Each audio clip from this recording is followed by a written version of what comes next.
آج ماہ رجب المرجب کی 8 تاریخ ہو چکی ہے۔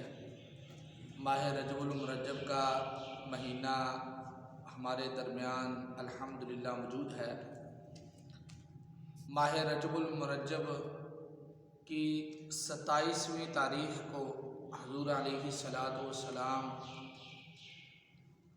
کا واقعہ معراج ہے۔ انشاءاللہ چند الفاظ ملفوظات واقعہ معراج کے بیان کرنے کی کوشش کروں گا۔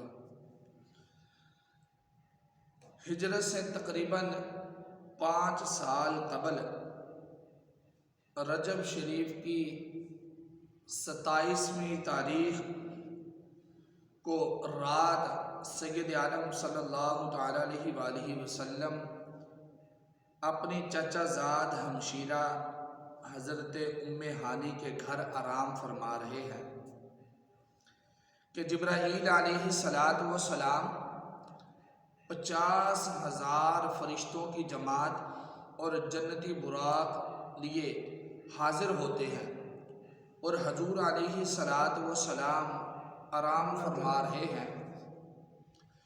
جبرائیل علیہ السلام ہاتھ باندھ کر کھڑے ہو جاتے ہیں اور سوچ رہے ہیں کہ اگر آواز دے کر جگاؤں تو بے ادبی ہو جائے گی، اگر آواز دے کر جگاؤں تو بے ادبی ہو جائے گی۔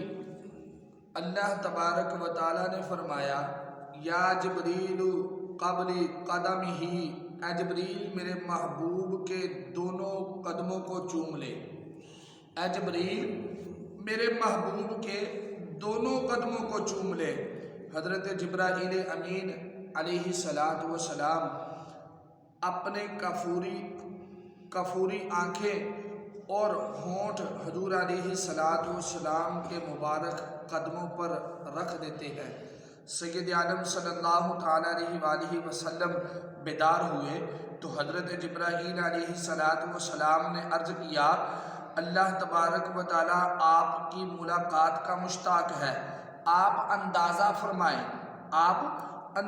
فرمائیں کہ جس کے پاؤں کو بوسہ دینے والا جبرائیل امین ہو، جو تمام فرشتوں کا سردار ہے، اور جو نبی پاک صلی اللہ تعالی علیہ وآلہ وسلم کی ملاقات کا مشتاق، کائنات کا خالق و مالک ہو، اس کی شان کا اندازہ کون کر سکتا ہے۔ حضرات محترم، حضور بیدار ہوئے تو حضرت جبرائیل علیہ السلام نے سواری پیش کی۔ یہ براق جنت میں حضور علیہ السلام کے عشق میں رو رہا تھا۔ جبریل نے 70,000 براق دیکھے، ہر براق آرزو رکھتا تھا کہ حضور کی سواری کے لیے مجھے منتخب کیا جائے۔ جبریل سوچ رہے تھے کہ کون سا براق لے جاؤں، ہر براق ایک دوسرے سے حسین ہے۔ اسی اثناء میں جبریل کی نظر ایک براق پر پڑی تو جو سر جھکائے زار و پتار رو رہا ہے۔ جبریل نے کہا کیوں رو رہا ہے؟ جبریل نے کہا کیوں رو رہا ہے؟ آج تو اللہ تبارک و تعالیٰ کے محبوب کی آمد کا دن ہے، آج تو اللہ کے محبوب کی آمد کا دن ہے، آج تو کائنات کا ذرہ ذرہ خوشی کے ساتھ جھوم رہا ہے، تو رو رہا ہے۔ براق نے کیا کہا؟ غالب ہمیں نہ چھیڑ، غالب ہمیں نہ چھیڑ، پھر جوش اشک سے بیٹھے ہیں ہم تہیا طوفان سے، اور بیٹھے ہیں ہم تصور جانا کیے ہوئے۔ براق نے کہا میری منزل بھی وہی ہے جو دوسرے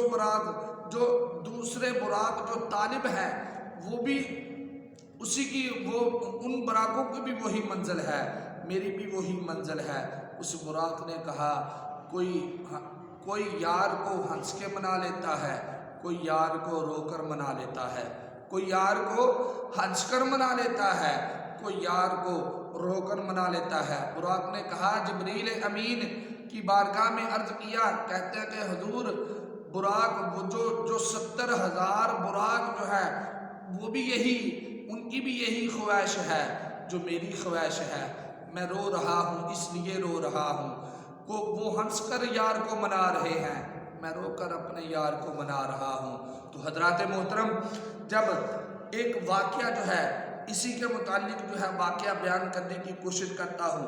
محمود غزنوی مدینہ پاک حاضر ہوئے، شاہی لباس اتار کر فقیرانہ لباس پہنا، کاندھے پر پانی کی مشک اٹھائے ہوئے مخلوق خدا کو پانی پلا رہے تھے۔ ایک شخص نے پہچان کر پوچھا، کیا آپ غزنی ہیں؟ کیا آپ غزنی کے شہنشاہ ہیں؟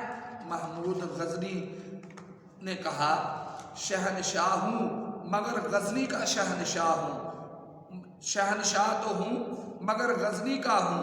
اس دربار میں تو شہنشاہ بھی فقیر بن کے آتے ہیں، اس دربار میں تو شہنشاہ بھی فقیر بن کے آتے ہیں اور بادشاہ بھی گدا ہوا کرتے ہیں۔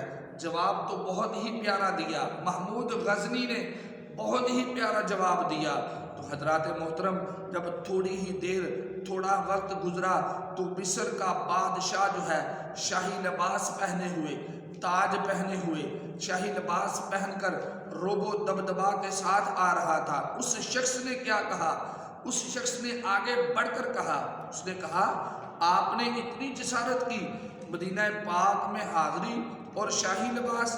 تو حضرات محترم، اس مصر کے بادشاہ کا بھی جواب بہت پیارا تھا، بہت ہی سنہری الفاظ میں لکھنے والا جواب تھا۔ اس مصر کے بادشاہ نے کہا، اس نے کہا، حضور یہ شہنشاہ، یہ شاہی لباس، یہ تاج، یہ مجھے شان و شوکت کس نے دی ہے؟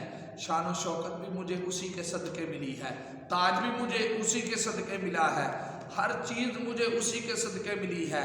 آج میں اپنی حضور کی بارگاہ میں دکھانے کے لیے آیا ہوں کہ حضور، آپ نے جو مصر کے بادشاہ کو، جو مجھ جیسے گناہ گار کو تو نے تاج پہنا دیا، شاہی لباس پہنا دیا، آج دیکھیں آپ کا جو ہے، آپ کا گناہ گار بندہ شاہی لباس میں کیسے لگ رہا ہے، تاج پہنا کر کیسے لگ رہا ہے۔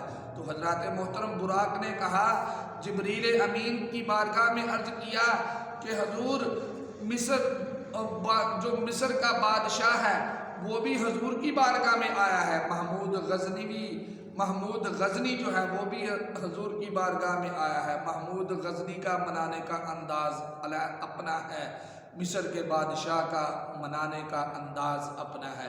پھر یہاں پر پیر مہر علی کیا فرماتے ہیں؟ پیر مہر علی نے اپنی قلم اٹھائی، پھر لکھا، کتھے مہر علی کتھے تیری سنا، کتھے مہر علی کتھے تیری سنا، گستاخ اکھیاں کتھے جا لڑیاں۔